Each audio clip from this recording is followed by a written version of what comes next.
오늘은 어버이 주일입니다. 지난주 목요일이 어버이날이었죠. 여러분 부모님 찾아뵙고 효도도 하셨나요? 이미 부모님이 돌아가셨다면 생전에 베푸셨던 사랑을 떠올리고 감사하며 언젠가 하늘나라에서 함께 하나님을 예배하고 찬양하기를 기대하는 우리 되기를 바랍니다. 아직 부모님이 살아계시다면 하나님께서 효도할 기회를 조금 더 주신 것에 대해서 감사하고 허락된 시간 동안 감사와 존경의 마음을 아낌없이 표현할 수 있는 자녀가 되시면 좋겠습니다. 저는 여러분이 아시다시피 부모님이 두 분 다 돌아가셔서 지금 하나님 품에 계십니다. 그래서 어버이날이라는 것이 오랫동안 저에게는 슬픈 날이었습니다. 제가 교회에서 부목사 사역을 시작하기 전에 아직 전도사였을 때 두 분이 1년도 안 되게 한 11개월, 10개월 이 정도 차이로 모두 돌아가셔서 바로 부목사 사역을 시작하고 지금까지 그 사역 자체도 힘들었지만 매년 교회에서 어버이 주일이 되면 찬송가를 불러도 눈물이 나는 거예요. 보통 어버이날에 부르는 찬송은 어머니의 넓은 사랑이에요. 어머니의 넓은 사랑, 귀하고도 귀하다. 그 사랑이 언제든지 나를 감싸줍니다. 내가 울 때 어머니는 주께 기도드리고 내가 기뻐 웃을 때에 찬송 부르십니다. 이 찬양이 1절부터 4절까지 보면 가사가 다 좋은데 제가 19살 때 지난번에도 말씀드렸지만 그때 가을부터 몇 달 아파서 거의 죽어가고 있었잖아요. 그때 저희 어머니께서 불러주신 찬양이 바로 이 찬송가예요. 아무런 힘이 없이 누워있던 저에게 이 찬송을 통해서 어머니께서 저에게 주시려던 메시지는 아마도 내가 너를 사랑한다 였을 것 같습니다. 때로 우리는 부모의 사랑을 잘 모르고 내 뜻과는 다른 일들이 많기 때문에 잘 받아들이지 못하기도 합니다. 오해하고 실망하고 이럴 때가 참 많은데 저도 그랬던 것 같아요. 부모님과 많은 이야기를 한 적도 별로 없고 보통 사람들처럼 지지고 볶으며 사는 그런 삶을 살지 못했습니다. 너무 어렸던 16살 때부터 집에서 나와서 교회 공동체 생활을 하느라 부모의 품을 일찍 떠났고 그 전에도 어릴 때는 어머니께서 가정 형편상 집에서 나가 계셨기 때문에 매일 함께 밥을 먹고 매일 잔소리를 듣고 매일 뭔가를 함께하는 그런 모녀 관계이지 않았습니다. 그래서 저에게는 엄마가 좀 멀게 느껴지기도 하고 또 옛날에 태어나신 분이기 때문에 딸보다 아들을 더 우대하는 듯한 느낌을 자꾸 받고 그래서 속상하고 나는 아무리 공부를 잘하고 맨날 1등 성적표 가지고 와도 그렇게 크게 칭찬을 못 받는데 남의 집 청소 잘하는 여자아이들을 부러워하는 엄마가 저는 이상했습니다. 그리고 왜 내가 여자라는 이유로 똑같이 자고 일어났는데 동생의 이부자리까지 치워줘야 하는지 늘 불공평하다. 그런 불만이 있었던 것 같아요. 그렇죠? 그래서 나는 나중에 누나 동생 서열 분명하게 챙겨주는 엄마가 되고 누나가 억울할 일이 절대 없게 해줘야겠다. 이런 다짐을 했었어요. 그러던 어느 날 제가 교회에서 지내던 중에 갑자기 이제 아팠고 학교에 가지 못한 채 이제 부모님 계신 집으로 가서 누워 있었어요. 근데 어머니가 그때 굉장히 기도원의 열성적인 신자가 되셔서 기도로 병이 나아야 된다. 이러면서 병원에도 못 가게 해서 제가 20일 동안 물 한 모금도 삼키지 못한 채 배가 심하게 아픈 채로 누워 지냈습니다. 도저히 그 모습을 볼 수 없었던 아버지께서 어머니 안 계실 때 엄마 몰래 큰엄마와 상의해서 저를 병원 응급실로 데려가셨어요. 이제 병원에서 난리가 났어요. 왜 이렇게 늦게 왔냐고. 저는 그때 응급실에 실려갔었던 모든 상황이 다 생생합니다. 지금도. 그런데 그날 밤에 아무런 차도가 보이지 않고 저는 손과 발과 온몸이 점점 차가워지고 있었어요. 의사가 저희 부모님께 그날 실려간 밤에 이렇게 말해요. 오늘 밤을 넘기기 어려울 것 같습니다. 준비를 하셔야 할 것 같습니다. 제가 듣고 있었어요. 그렇게 아무런 생각도 할 수 없이 내가 정말 죽냐 사냐, 내가 정말 죽나 하면서 중환자실로 실려가서 시간을 보냈어요. 여러분 중환자실에 입원해 보셨죠? 보셨나요? 옆에서 사람들은 죽어나가고요. 어제까지 옆 침대에서 누워있던 분이 오늘 아침이 되면 사라지는 그런 것을 매일 봤습니다. 중환자실 이어서 면회도 거의 없이 홀로 사투하는 시간이 지속됐는데 물 한 모금도 삼킬 수 없기 때문에 약도 먹지 못하고 또 수술도 하지 못하고 그렇게 있었습니다. 저희 부모님은 기도밖에는 방법이 없다는 것을 아시고 저희 아빠는 못 끊으시던 그 좋아하시던 담배를 끊으시면서 부모님은 100일 작전 기도에 돌입하셨어요. 저는 비몽사몽이고 사경을 헤매고 있으니 잘 몰랐지만 부모님으로서 자식이 죽어가니까 얼마나 마음이 힘드셨겠어요. 그러다가 하나님의 은혜로 정말 기적적으로 제 몸이 회복이 되기 시작했고 이제 일반 병실에 올라가서 회복될 때까지 계속 누워서 지내는데 그때 어머니께서 매일 예배를 드리면서 그 예배 때마다 빼놓지 않고 부르신 찬양이 바로 어머니의 넓은 사랑이었어요. 정말 간절한 마음이었던 것 같습니다. 그때도 그리고 지금도 생각해 보면 엄마가 나를 사랑한다는 걸 이렇게 표현하시는구나 이런 생각이 듭니다. 아무리 말로 저에게 우리 딸 사랑해 사랑해 해도 제가 지나간 어떤 일로 인해 혹은 오래 함께 지내지 못했던 것 때문에 또는 어색해서 그 사랑의 말을 잘 받아들이지 못하는 것 같으니까 아픈 저를 위해서 기도와 찬양으로 그렇게 함께 해주신 것을 느낍니다.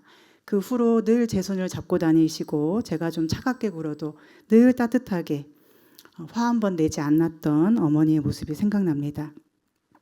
제가 교회 개척 후에 첫 주 정말 개척 멤버 아무도 없이 예배를 드리던 날에도 그날 아침에 일어났는데 갑자기 이 찬양이 떠오르더라고요. 평소에는 잘 부르지도 않고 듣지도 않는 찬양인데 그날 아침에 갑자기 제 입가에 흥얼거려지고 머리에 계속 떠올라요. 그때 든 생각이 뭐냐면 하나님께서 지금 엄마의 찬양을 통해 나를 응원하시는구나 였습니다.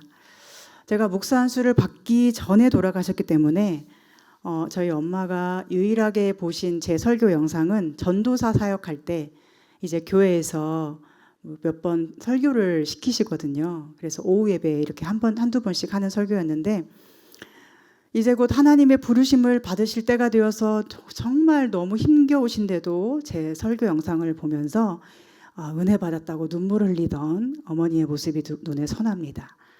저와 너무 멀리 살고 있었기 때문에 늘 통화를 하면 언제 오냐고 물으시고 또 집에 제가 힘들게 갔을 때도 저는 이제 일찍 가려고 하니까 벌써 가냐고 자고 가라고 늘 그러셨던 게 생각납니다. 그런데도 저는 늘 일이 있다고 바쁘다고 늘 나오기 바빴던 것 같아요. 부모님은 늘 함께하기를 원하시는데 저는 늘 함께하지 않을 이유를 찾고 있었더라고요.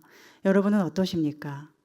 때로는 불편해서 때로는 힘들어서 함께 있는 게 힘들어서 때로는 나의 일이 너무 급하고 중요해서 함께하지 못할 이유가 가득해도 부모님의 마음은 그럼에도 불구하고 함께하기를 원하신다는 것을 한 번쯤은 기억하는 어버이 주일 되기를 바랍니다.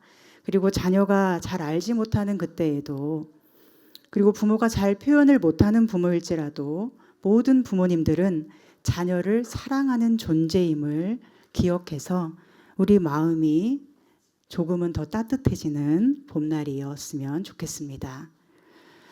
하나님은 십계명이라는 그 10가지의 명령을 백성에게 주실 때 그중에 한 가지가 부모를 공경하라라는 말씀이에요. 왜 이런 명령을 하셨을까요? 사람은 부모를 공경하기가 어렵기 때문입니다. 잘 안 되는 것이기에 명령을 하신 거예요. 다른 것도 마찬가지죠. 너는 나 외에 다른 신들을 내게 두지 말라.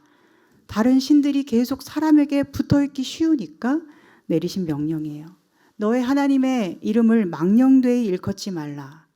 망령되이 일컫기 쉬우니까요. 우상을 만들지 마라. 우상 만들어 숭배하기 쉬운 인생이기 때문입니다. 하나님의 법을 보면 다 이런 식이에요. 우리가 자연스럽게 저절로 되는 것을 지적하시지 않고 그냥 두면 안 좋은 쪽으로 흘러가게 마련인 것들을 지적하면서 이것만은 네가 주의하고 지켜야 돼 하시는 거죠. 살인하지 말라, 간음하지 말라, 도적질하지 말라, 내 이웃의 집을 탐내지 말라, 거짓 증거하지 말라. 하나님의 백성이니까 해서는 안 될 몇 가지만을 콕콕 찍어서 가르쳐 주시고 이거 말고는 다 네가 자유롭게 해도 돼 하신 거예요. 그러니까 십계명은 억압하는 계명이 아니고 우리의 자유를 위한 계명이죠. 그런데 우리는 이조차도 지키고 싶지 않아서 억압이라고 하나님을 오해할 때가 많죠. 어쨌든 하나님은 부모 공경을 명령하시는데 사람은 어떻죠? 죄로 왜곡되어 있습니다. 그래서 부모 자식 간에 부모 공경도 또 부모의 자식 사랑도 온전하지 못합니다. 먼저 부모 사랑을 한번 생각해 볼까요? 여러분, 부모는 자식을 하나님의 마음으로 사랑해야 합니다. 그런데 그런 부모가 얼마나 될까요? 하나님의 마음으로 자식을 사랑하는 것은 어떤 것일까요? 하나님은 자녀의 죄를 아시고 그 죄를 위해 자신이 십자가에 못 박혀 죽으심으로 모든 죄값을 치르신 분이에요. 그리고 하나님은 자녀가 약함을 아시고 그 연약함을 위해 자신의 강함을 주시는 분이에요. 그러나 대부분의 부모는 어떻습니까? 자녀가 죄를 지을 때 그 죄를 용납하거나 용서하기 위해서 자기가 죄 지은 자처럼 행동합니까? 물론 겉으로는 그런 것처럼 보이는 부모들도 있겠지만 그렇지 못한 부모가 훨씬 많습니다. 즉, 죄 지은 자식은 별로 원하지 않는 거예요. 죄 없는 자식, 어디 내놔도 부끄럽지 않은 자식을 원하는 부모가 훨씬 많아요. 왜냐하면 사람이 죄로 왜곡되었기 때문이에요. 또 대부분의 부모들은 자녀가 약할 때 어떻습니까? 자녀가 아프고 고통당할 때, 장애를 가지고 태어났을 때, 또 자폐 스펙트럼 이런 것을 가진 자녀일 때, 그 자녀로 인해서 부모가 주로 어떻게 삽니까? 그 약함과 고통을 고스란히 자기 것으로 받아들인 것 같은 부모도 있지만 대부분은 그렇지 못해요. 자녀 때문에 고통받고 자녀 때문에 부끄럽고 자녀 때문에 못 살겠다 여깁니다. 내가 무슨 죄를 지어서 언제까지 이런 고통을 감당해야 하는가 이렇게 생각하는 부모들이 많습니다. 그러나 하나님은 어떠십니까? 하나님은 자녀가 죄를 지을 때 그 죄를 위하여 자신을 십자가에 내어주신 분이죠. 하나님은 죄 자체는 용납하지 않지만 그 죄를 지은 자녀가 죽는 것을 용납하실 수 없기 때문에 자녀를 용납하려고 자신이 죄인이 되십니다. 그리고 죄인인 자녀를 부끄러워하지도 않고 싫어하지도 않고 버리시지도 않으세요. 자녀가 잘 나갈 때만 가까이 하려고 하는 부모가 아니십니다. 자녀가 약하고 아프고 병들고 힘없을 때에도 자녀가 자랑할 일이 하나도 없는 무능한 모습일지라도 하나님은 그 자녀를 남과 비교해서 자랑하려고 사랑하신 분이 아니기 때문에 있는 모습 그대로 사랑하십니다. 사람인 부모는 자식을 때로 자기 소유물로 여기고 자기의 못 이룬 꿈을 이루어줄 대상으로 여기면서 자기 기대치에 미치지 못하면 책망하는데 하나님은 우리를 그렇게 바라보시지 않습니다. 하나님은 우리를 누군가와 비교하지도 또 자랑하려고 하지도 않으십니다. 하나님은 우리가 그 기대치에 미치지 못할 때 멸시의 눈으로 우리를 바라보시는 분이 아니에요. 하나님은 우리를 있는 모습 그대로 보시고 사랑하시고 용납하시고 이해해 주십니다. 하나님은 모든 것을 아시기에 우리의 죄도 아시고 우리의 연약함도 아십니다. 그러나 모든 것을 아시기에 우리를 손가락질하거나 업신여기는 것이 아니라 우리 연약함과 죄의 짐을 대신 지시고 우리를 구원하여 살려내십니다. 그분이 우리 영혼의 아버지이신 하나님이십니다. 여러분 믿으십니까? 그런데 부모의 사랑이 왜곡되어 있다 보니 자녀는 그런 부모로 인해 하나님을 왜곡되게 인식하죠. 하나님이 내 아버지라고 하는데 내 육신의 아버지를 보면 아버지가 별로인 거예요. 아버지는 전능하지도 않으시고 아버지는 나를 온전하게 사랑하지도 않는 것 같은데 그런 아버지가 하나님과 자꾸 비교가 되고 있으니까 하나님이 내 아버지라고 아무리 고백을 하고 싶어도 그 믿음이 현실 속에서 힘을 발휘하지 못할 때가 많다는 것이죠. 아니 사실은 하나님을 전능하신 아버지로 믿을 수 없다는 것이 모든 성도의 문제입니다. 그러다 보니 그리스도인들조차 어떻습니까? 하나님 아버지가 어떤 분이시고 그분이 나를 어떻게 사랑하시는지에 집중을 하지 못하고 내 육신의 아버지는 어떻고 저 사람의 육신의 아버지는 어떻고 자꾸 그런 것만을 생각해요. 그리고 어떤 불만이 생기죠. 어떤 사람은 부모 잘 만나서 팔자가 좋다. 자꾸 이런 식의 생각에 사로잡힐 때가 많죠. 어떤 사람이 저한테 천의 고아라고 말하는 거예요. 그분과의 만남도 정말 유쾌하지 않았고 어쩔 수 없이 만났던 것인데 그런 얘기까지 나중에 하더라고요. 아마 그 이야기는 이런 뜻이죠. 도울 사람도 하나도 없는, 세상 천지에 의지할 사람 한 명도 없는 그런 말이 바로 천의 고아라는 뜻이죠. 아마도 우리 교회가 너무나 작고 저도 힘이 별로 없으니까 늘 이런 식의 말과 시선 앞에 설 때가 있습니다. 저는 그런 말을 들으면 이렇게 말해요. 나에게 하나님이 아버지신데 왜 내가 고아예요? 그리고 내가 무슨 10대도 아닌데 10대 청소년도 아닌데 왜 내가 고아예요? 그렇죠? 여러분 나이 들면 당연히 다 혼자 자립해야 되는 거 아닙니까? 내가 50이 다 된 나이에 이제 내일 모레 50인데 왜 이런 소리를 듣고 있어야 되지? 그리고 만약 내가 10대의 부모를 잃은 사람이라고 해도 내가 그런 말을 들어야 되나? 그리고 목사는 하나님 외에 의지할 사람이 없는 게 정상이지 않나? 무슨 부모 덕에 목회하고 남편 덕에 목회하는 게 목사인가? 도대체 어떤 생각을 하면서 살길래 맨날 예배드리고 기도한다고 심지어 설교까지 하는 사람이 그런 식으로 말을 할까? 이런 생각을 합니다. 스스로가 자기의 힘든 형편에 대해서 다른 사람에게 그렇게는 말할 수 있겠죠. 그런데 우리가 다른 사람을 향해서 그렇게 말할 자격은 누구에게도 없습니다. 그거는 아주 어린 아이에게라도 아주 무례한 일이죠. 근데 저 같으면 그렇지 않을 것 같아요. 저라면 육신의 아버지가 중요한 게 아니라 육신의 부모가 있고 없음이 중요한 게 아니라 하늘 아버지께서 우리와 함께 하시니 우리는 한 형제 자매이고 우리는 한 가족이 되었고 그러니 하나님의 도우심을 믿고 안심하자고 그리고 힘겨운 상황에서도 이렇게 잘 견뎌주고 잘해주어서 너무 좋다고 감사하다고 그렇게 말해줄 것 같은데 그렇지 않은 사람을 참 많이 만나게 되는 것 같아요. 이 모든 것이 말로는 하나님을 아버지라고 늘 말하지만 실제로는 그렇게 생각을 하지 않기 때문에 믿지 않기 때문이에요. 여러분은 그렇지 않기를 바랍니다. 적어도 하늘 아버지가 내 아버지시라면 하늘 아버지를 아버지로 모시고 사는 사람을 멸시해서는 안 되죠. 하나님은 형제를 아프게 하고 형제와 다투고 드리는 예물은 받지 않으신다고 하셨어요. 형제에게 상처를 주면 어떻게 해야 돼요? 먼저 용서를 구하고 화해를 한 후에야 예물을 드릴 수 있다고 하셨어요. 그런 예물은 받지 않는다는 거예요. 사람 마음 다치게 해놓고 내 믿음이 좋네 하면 누가 알아주겠습니까? 사람은 그걸 인정해 줄지 모르겠지만 모든 걸 아시는 하나님께서 그의 마음을 모르겠습니까? 우리는 거짓말하는 자 되지 말고 진심으로 하나님이 나의 아버지이심을 믿는 믿음으로 하나님의 사랑 안에서 형제 사랑으로 나아갈 수 있길 소망합니다. 한편 부모 자식의 사랑이 왜곡되었기 때문에 자녀가 부모를 공경하는 것도 왜곡돼 있어요. 어릴 때는 이런 것이 부모님에게 잘해드리는 거야 이렇게 생각했던 것이 커서는 그렇지 않음을 느낄 때도 많이 있더라고요. 어릴 때는 성적만 좋으면 될 것 같고 1등에서 장학금만 받으면 될 것 같은데 부모님의 생각은 다르더라고요.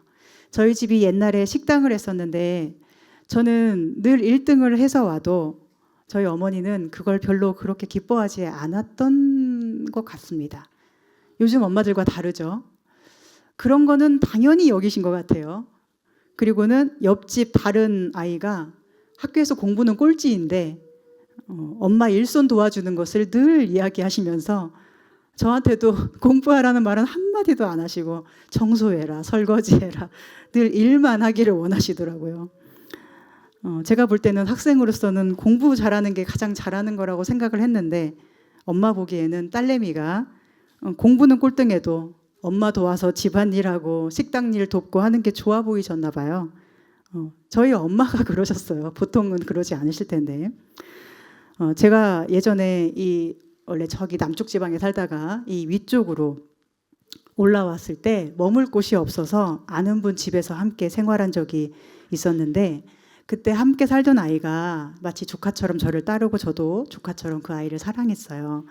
한 번은 그 아이가 초등학교 1학년이 되었는데 제가 이제 이모죠. 이모 주겠다고 그 비즈 공예 아시죠? 작은 구슬로 된 그런 걸로 목걸이를 만든다는 거예요. 이모를 주려고. 그래서 그 아이가 그 작은 지금 우리 예나 같은 정도의 그 작은 손이겠죠? 그 작은 손으로 작은 그 구슬 구멍에 줄을 계속 끼우고 이렇게 하다 보니까 이제 그렇게 해서 이모 다 만들었어요. 짠 하고 저한테 주는 거예요. 근데 그 목걸이가 정말 이렇게 컸어요. 이거 얼마나 힘들었겠어요, 아기가. 근데 제가 웃을 수밖에 없었던 게 뭐냐면 그걸 만드느라 너무 정신 집중을 하다 보니까 머리가 아파서 엄마 오늘 학교 못 가겠어요. 그래서 누워 자느라 학교를 그날 안 갔어요. 아이는 이걸 기필코 만들어서 이모에게 드리면 이모가 기쁠 거라고 생각하지만 그것 때문에 자기 머리 아프고 학교 못 가는 모습을 볼 때 부모 마음도 또 저 그 받는 이모 마음도 마냥 기쁠 수만은 없지 않겠습니까? 어쩌면 우리가 하나님을 공경하는 것도 이런 식으로 하는 것 같아요. 뭔가를 하나 잘해서 칭찬을 받으면 계속 그것만 하려고 하는 거죠. 그거 말고도 중요한 게 신앙생활에는 참 많은데 우리는 그걸 모르고 삽니다. 예를 들어서 어떤 사람은 예배 시간 몇 분 전에 오는 것을 만약에 칭찬받으면 평생 그거 하나만 지키면 다 된다고 생각을 하게 돼요. 생각보다 그런 사람이 많아요. 목사님들도 그런 걸 자랑합니다. 자기는 시간을 절대적으로 잘 지키고 항상 예배 드리는 것을 목에 칼이 들어와도 지킨다고 이런 이야기 한 사람 참 많아요. 저도 예전에 부목사 할 때 그 은감교회 말고 그 전에 교회에서는 새벽 예배 안내를 섰었거든요. 그때 한 번도 안 빠지고 안내 서는 것이 대단한 일인 것처럼 생각을 했어요. 그래서 한 번은 감기에 심하게 걸려서 기침이 한 달 동안 낫지 않았을 때인데 그러면서도 새벽 예배에 한 번도 빠지질 않아서 오죽하면 옆에 있는 목사님이 제발 나오지 좀 말고 쉬라고 말릴 정도였어요. 그리고 주일에는 이제 아침 7시부터 예배가 시작되니까 하루 종일 피곤하잖아요. 그래서 새벽 예배가 있어도 담당 목사만 나오는 걸로 이렇게 약간 우리끼리 그렇게 규칙처럼 되어 있는데 제가 주일에도 새벽 예배를 나가니까 설교하는 분이 너무 부담스럽다고 제발 나오지 좀 말라고 그러는 거예요. 지금 돌아보면 그게 하나님을 기쁘시게 하는 일이어서가 아니라 내 의로움이었지 않았을까 생각이 들어요. 나는 새벽 예배에 안 빠지는 사람이야. 난 이렇게 예배를 사랑하는 사람이야. 나는 다른 목사들하고는 달라. 이런 거죠. 그러나 하나님이 원하시는 것이 우리가 생각하는 어떤 것 하나가 아닙니다. 그것이 어떨 때는 좋을 수 있지만 그것 때문에 오히려 관계가 왜곡될 수 있습니다. 오히려 그것 때문에 하나님 마음이 아플 수가 있고 우리가 하나님에게서 멀어져 있을 수 있습니다. 그렇다면 우리 영혼의 부모이신 하나님 보시기에 기뻐하실 우리의 공경은 무엇일까요? 여호와를 경외하는 것이 지식의 근본이라고 하셨는데 과연 어떤 것이 여호와를 경외하는 것일까? 공경하는 것일까요? 그것은 하나님의 마음을 아는 것이고 하나님과 함께하는 것이고 하나님을 사랑하는 것입니다.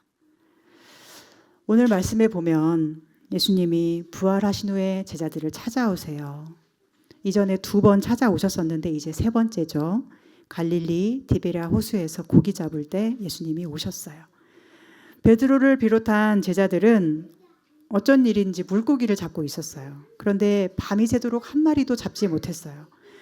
그들을 생각해 보세요. 얼마나 힘이 빠졌을까요? 그때 예수님이 그곳에 오셔서 그들을 향해 물으시죠. 얘들아, 너희에게 고기가 있느냐? 제자들이 대답하죠. 없나이다. 그러자 예수님이 말씀하시기를 그물을 배 오른편에 던지라. 그러면 잡을 수 있을 것이다. 그래서 그 말씀에 의지해서 예수님인지도 모르고 그냥 그물을 던졌는데 그물에 고기가 가득해서 들어올리지도 못할 정도로 무겁게 끌어올렸죠. 그제서야 요한이 예수님인 것을 알아봅니다. 이전에도 이런 적이 있었으니까. 이전에도 베드로가 고기를 잡고 있을 때 예수님이 이런 식으로 고기를 잡게 도운 적이 있었어요. 그때도 베드로는 고기를 한 마리도 못 잡고 있었고 예수님이 깊은 데로 그물을 던져라 했을 때 말이 안 되는 명령이지만 순종했더니 물고기가 배에 가득해졌다는 말씀이 성경에 있죠. 그때가 떠올라서인지 모르지만 요한이 예수님이 바닷가에 서신 것을 발견했을 때 베드로에게 외치죠. 주님이시다. 그때 베드로는 또 어쩐 일인지 갑자기 겉옷을 걸치더니 바다에 뛰어들어서 헤엄을 쳐요. 바닷가까지 거리가 100m 정도 되는데 배 타고 가면 뭐 늦을 것 같아서인지 아니면 자기의 모습이 왠지 부끄러워서인지 그 이유는 모르겠습니다. 나중에 천국에서 베드로를 만나면 물어볼 수 있겠지만 지금은 알 수 없죠. 다만 우리가 아는 것은 예수님께서 그들이 모르고 있던 그곳에 서 계셨다는 거예요. 때로 우리가 알 수 없는 길에서 예수님이 서서 우리를 지켜보고 계심을 알아야 합니다. 나 혼자인 것 같고 아무도 없는 것 같을 때 예수님이 계십니다. 밤새 수고하고 힘들었는데 한 마리도 못 잡은 그 텅 빈 마음을 예수님이 바라보십니다. 그리고 예수님 말씀하실 때 말씀대로 순종하면 헛수고일 것만 같은 그물 던지기일지라도 수많은 물고기가 몰려와 그물을 가득 채울 것입니다. 그물이 나 혼자 던질 때, 우리끼리 던질 때는 텅 빈 그물이고 혹 무겁게 끌어올린다고 할지라도 다 쓰레기일 뿐이에요. 그러나 예수님이 하라는 대로 해서 끌어올린 그물은 그 안이 가득 차고 가득 찬 것은 쓰레기 하나 없이 온전히 물고기들로만 만선을 이루는 것이죠. 그 만선의 기쁨이 우리 삶에 우리 교회에도 함께하기를 소망합니다. 그러나 그것만이 목적이 되지는 않고 옆에 계신 예수님을 보는 기쁨이 우리에게 충만하기를 소망합니다. 11절에 보면 베드로가 예수님께 고기를 이제 몇 마리 가져가려고 그물을 끌어올리는데 거기에 고기가 153마리였고 그렇게 많았지만 그물은 찢어지지 않았대요. 예수님이 해주시는 일로는 우리 마음도 영혼도 찢어지는 일이 없습니다. 우리 스스로의 발버둥으로가 아니라 예수님 명령에 순종해서 하는 모든 일에는 아무리 힘겹게 끌어올려도 우리 마음이 찢어지는 일이 없다는 거예요. 상처받는 일이 없습니다. 이제 예수님은 베드로가 가져온 고기로 생선구이를 해주시고 함께 아침 먹자고 하세요. 제자들은 와서 조반을 먹으라 하시는데 예수님인 줄 알기 때문에 누구냐고 묻는 자가 없었다고 하죠. 예수님은 그들에게 가셔서 떡도 주시고 생선도 주셔요. 밤새 몸과 마음이 지쳐 만신창이가 됐을 그들에게 아침밥을 지어 먹이시며 힘을 주셔요. 마치 엄마처럼 아빠처럼 밥상을 차리시고 그들에게 힘을 북돋아 주세요. 그리고 그 밥상은 제자들이 잡은 물고기를 통해서 주신 밥상이에요. 주님의 명령에 순종한 제자들을 통해 주님이 밥상을 차려주세요. 그리고는 이제 베드로에게 질문을 하시죠. 요한의 아들 시몬아, 네가 이 사람들보다 나를 사랑하느냐? 그때 베드로는 내가 주님을 사랑하는 줄 주님께서 아시나이다 라고 대답을 해요. 이런 식으로 질문과 대답이 3번 반복이 돼요.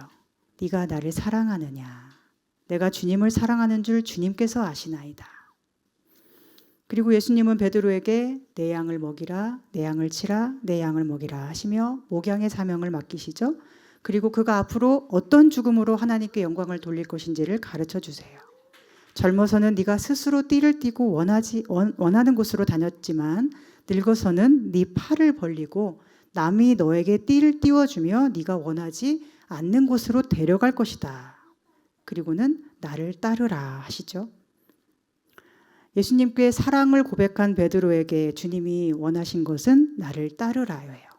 즉 순종과 십자가의 길입니다. 이것은 베드로만이 아니라 예수님을 사랑하는 모든 제자들에게 주시는 귀한 명령입니다.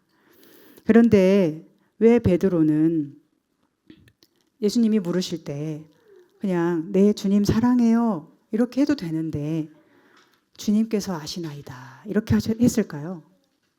지금까지 베드로는 이렇게 고백하지 않았어요. 그가 했던 고백들을 주로 보면 그는 늘 자신의 차 있고 당당했고 심지어 예수님이 십자가를 지고 죽었다가 부활할 거라고 하실 때는 절대로 그런 일이 있어서는 안 됩니다.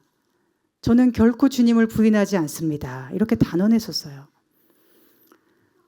모든 것을 아시는 주님 앞에서 그는 자신이 어떤 사람인지 어떤 선택을 하게 될 것인지 한 치 앞도 알지 못한 채 그렇게도 자신만만했었던 베드로예요. 다른 제자들은 다 주를 버린다고 할지라도 저만은 절대로 버리지 않겠습니다.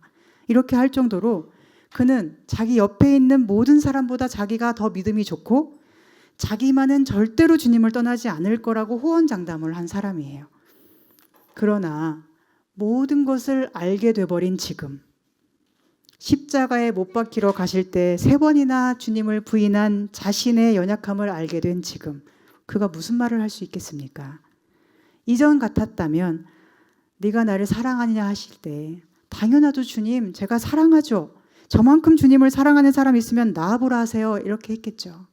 그러나 지금은 그럴 수가 없습니다. 지금 베드로는 주님 없이 밤새도록 텅 빈 그물을 봐야 했고 자기들의 모습을 다 보고 계시던 바닷가에 서 계신 주님도 알게 되었고 주의 말씀을 따랐더니 또다시 그물에 고기가 가득 차는 것도 경험했습니다. 그리고 주님이 가장 고통스러울 때 부인했고 배신했고 저주했던 부끄러운 자신을 인정해야 했습니다. 그러니 주님이 물으실 때 뭐라고 대답할 수 있겠습니까? 내가 주님을 사랑하는 줄을 주님께서 아시나이다. 주님이 모든 것을 아신다는 거예요. 주님이 내 허물도 아시고 내 연약함도 아시고 내 죄악도 아시고 내 부끄러움도 아신다는 거예요. 그런데도 여전히 내가 주님을 사랑한다는 것입니다. 내 부끄러움을 다 아시는 주님 앞에서 그럼에도 불구하고 저는 주님을 사랑해요 라고 말한다는 것은 쉬운 일이 아니에요. 그러나 사랑한다고 고백하고 싶다는 거예요. 여러분은 어떻습니까? 여러분의 마음, 여러분의 고백은 어떤 것입니까? 여러분의 죄와 허물과 모든 부끄러운 모습까지 다 아시는 주님 앞에 여러분은 어떤 고백을 드릴 수 있겠습니까? 베드로가 고백한 것처럼 주님은 우리의 모든 것을 알고 계십니다. 아마도 그래서 예수님은 처음 질문에서 이렇게 물으신 것 같아요. 네가 이 사람들보다 나를 더 사랑하느냐? 이 질문을 2가지로 해석할 수 있는데 하나는 여기 너와 함께 있는 이 다른 사람들보다 그러니까 이 사람들을 사랑하는 것보다 나를 더 사랑하느냐? 혹은 이 그물에 걸린 고기들보다 나를 더 사랑하느냐? 이런 해석일 수도 있고요. 또 하나는 이 제자들이 나를 사랑하는 것보다 너의 사랑이 더하냐? 라고 다시 물으시는 거죠. 첫 번째 해석도 우리에게는 은혜가 되는 것이죠. 우리는 세상 누구보다도 무엇보다도 예수님을 더 사랑해야 되니까요. 그런데 여기서 저는 후자의 해석으로 보는 게 좋을 것 같습니다. 예수님은 베드로가 늘 다른 제자들은 다 주를 떠나도 저는 결코 주님을 버리지 않습니다 했던 그 방식을 아시기 때문에 지금 모든 결심과 자기 확답이 다 무너져버린 베드로에게 다시 물으시는 것 같아요. 네가 지금도 여전히 이 사람들보다 나를 더 사랑하느냐? 이것은 베드로를 무안하게 하시는 것이 아니라 베드로가 그렇게 무너졌음에도 불구하고 그 모든 걸 아시는 주님께서는 그를 사랑하신다는 것을 가르쳐 주시는 것입니다. 나는 네가 나를 부인한 것도 알고 있고 나는 네가 한 모든 일을 알고 있지만 그럼에도 너를 사랑해. 이것이 주님이 베드로에게 물으신 이 3번의 질문의 의미일 것입니다. 이러한 질문 앞에 여러분의 대답은 무엇입니까? 주께서 아시나이다. 내가 주님을 사랑하는 줄을 주님은 아십니다. 비록 내가 부족해도 내 힘으로 할 수 있는 일이 너무 없어도 주님은 모든 것을 아시고 나를 여전히 사랑하시고 내게 힘을 주시고 내가 밤새도록 텅 빈 그물을 바라보며 애가 타는 그때에도 내 곁에서 나를 바라보시고 내게 말씀하시고 내게 만선의 기쁨을 주기를 원하시고 내게 밥을 먹여주시고 나를 일으켜 세워주시고 주님을 따를 자격도 없는 것 같은 나에게 다시 한번 나를 따르라 말씀하여 주십니다. 이 고백이 우리의 고백이기를 소망합니다. 사랑하는 여러분, 주님이 우리를 아신다는 것은 아주 중요합니다. 이것은 사실은 우리 신앙의 전부라고 해도 과언이 아닐 것입니다. 마태복음에 보면 예수님이 이런 말씀을 하셔요. 7장 15절부터 보면 좋은 나무가 아름다운 열매를 맺고 못된 나무는 나쁜 열매를 맺는다. 그 열매로 그가 어떤 사람인지를 알 수 있다. 이런 말씀을 하세요. 그 열매가 지금 드러나지 않고 잠시 동안은 어떤 좋은 열매처럼 보일 수 있지만 그 나무가 나쁘면 곧 열매가 나쁘다는 것이 드러나고 그 나무가 좋으면 열매도 아름답다는 것이 곧 드러난다는 거예요. 그것을 사람들은 모르는데 예수님은 다 알고 계십니다. 아직 사람들 눈에 전혀 드러나지 않은 순간에도 예수님은 우리가 어떤 나무인지를 알고 계신다는 거예요. 그리고 그 말씀에 이어서 하시는 말씀이 이거예요. 마태복음 7장 21절부터의 말씀인데요. 찾으실 분들은 찾아서 같이 보셔도 됩니다. 나더러 주여 주여 하는 자마다 다 천국에 들어갈 것이 아니요 다만 하늘에 계신 내 아버지의 뜻대로 행하는 자라야 들어가리라. 그날에 많은 사람이 나더러 이르되 주여 주여 우리가 주의 이름으로 선지자 노릇하며 주의 이름으로 귀신을 쫓아내며 주의 이름으로 많은 권능을 행하지 아니하였나이까 하리니 그때에 내가 그들에게 밝히 말하되 내가 너희를 도무지 알지 못하니 불법을 행하는 자들아 내게서 떠나가라 하리라. 여러분, 예수님 앞에 주여 이렇게 부르는 사람은 굉장히 많죠.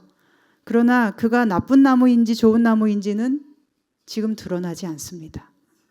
예수님만이 우리를 아십니다.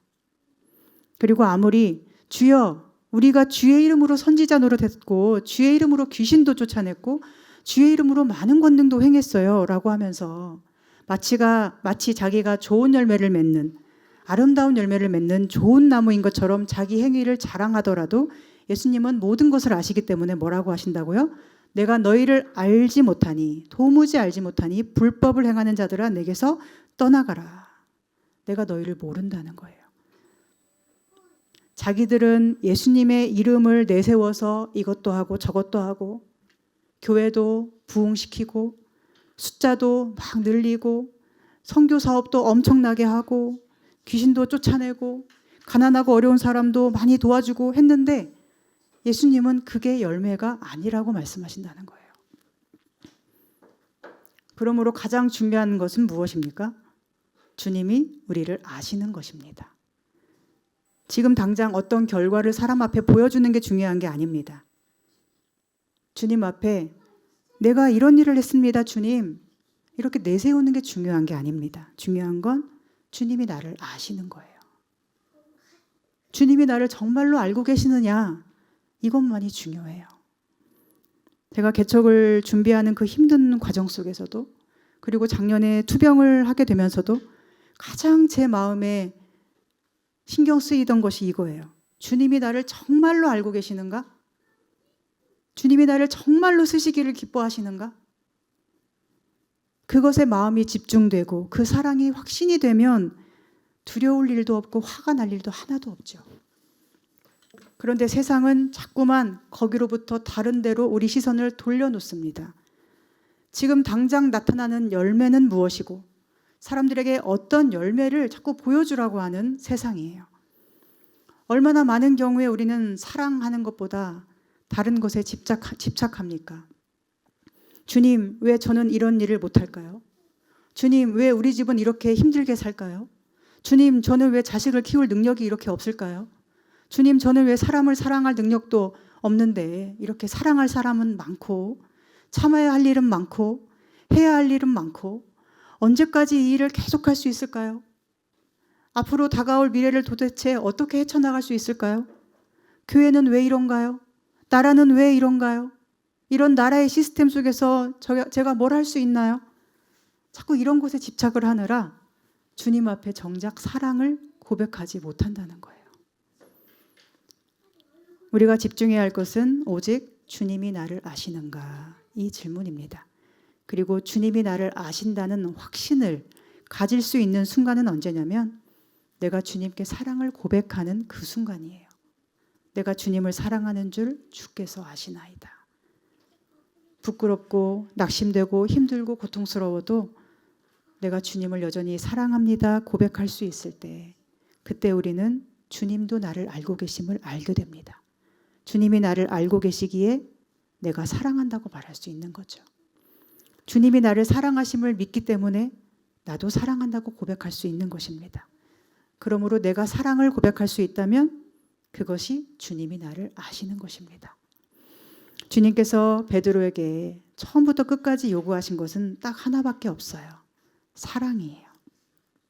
주님께로 오는 소중한 양들을 맡기실 때 베드로에게 너는 양을 돌볼 어떤 자격을 갖춰야 되고 어떤 스킬이 있어야 되고 능력을 갖춰야 돼, 이런 거 전혀 묻지 않으셨고 오직 너 나를 사랑해, 이것만을 부르십니다.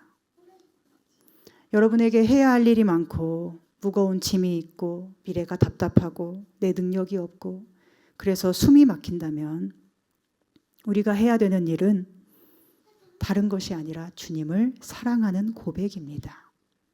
내가 정말로 주님을 사랑하는지, 내가 정말로 주님과 함께 있기를 기뻐하는지, 내가 육신의 부모에게 하듯이 내 할 일 바쁘다고 함께 있기 불편하다고 얼른 금세 주님에게서 떠나버리려고 하지는 않는지,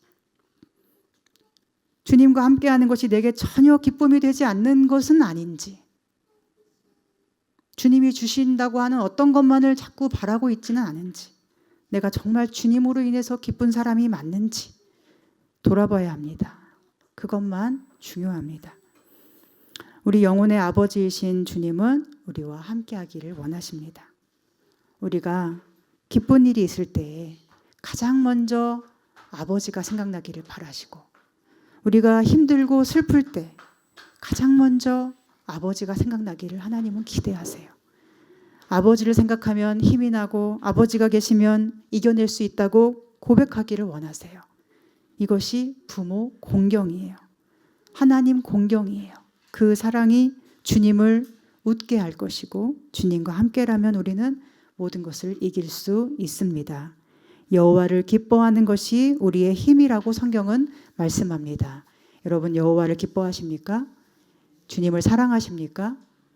모든 일이 다 틀어지고 헝클어져 있을 그때가 바로 사랑을 고백할 순간입니다. 그 사랑으로 주님이 나를 아심을 확신하고 주님과 함께 다시 일어나 시작하는 우리 모두 되기를 소망하고 축복합니다. 기도하겠습니다. 하나님, 저희는 부족하나 하나님께서 와주시고 우리의 모든 것을 아심에도 사랑하여 주시니 감사드립니다. 주님의 사랑을 믿고 의지함으로 주님을 더욱 사랑할 수 있기를 원합니다. 주님, 저희를 받아주시옵소서.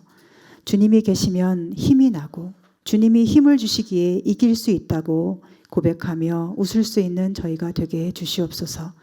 모든 것이 틀어져 버린 그때 하나님을 더 사랑한다고 고백할 수 있도록 도와주시고, 아무 열매가 없어 보이는 그때 내 능력과 내 힘이 아닌 주님이 열매 맺게 하시는, 보이지 않는 귀한 열매가 맺어지고 있음을 신뢰하게 해주셔서 언제나 여호와를 기뻐하는 것이 우리의 힘과 소망임을 아는 능력 있는 삶을 살게 하여 주시옵소서.